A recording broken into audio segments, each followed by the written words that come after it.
কেমন আছেন বন্ধুরা?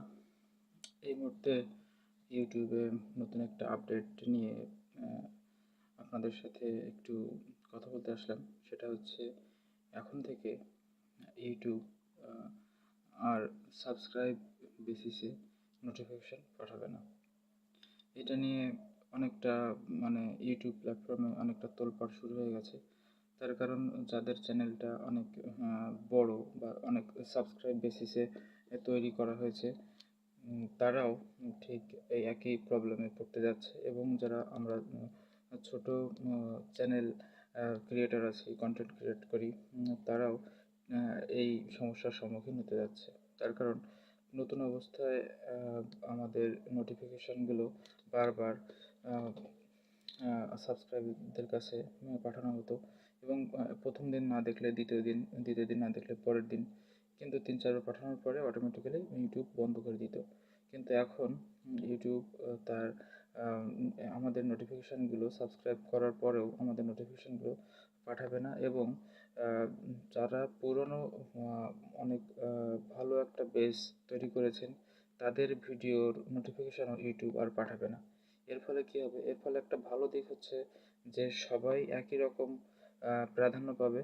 আবার খারাপ দিক হচ্ছে এটাই যে যারা এত কষ্ট করে ভালো কন্টেন্ট তৈরি করেছে এবং অনেক ভালো কিছু করার চেষ্টা করেছে, তাদেরকে একটু হিমশিম খেতে হবে। এবং নতুন যারা আছেন, আমরা যারা নতুন আছি, তাদেরও একটা অনেক বড় প্রবলেমে পড়তে হবে।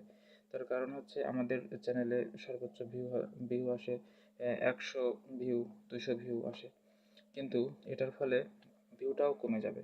অতএব মোদ্দা কথা একটাই, সেটা হচ্ছে আগামীতে আমরা যারা কন্টেন্ট বেজের উপরে কাজ করছি, তাদেরকে আরও ভালো কন্টেন্ট তৈরি করতে হবে। এবং এটা নিয়ে মানে কি বলবো, রিইউজ কন্টেন্ট তো টোটালি বন্ধ করে দিয়েছে, ঠিক আছে।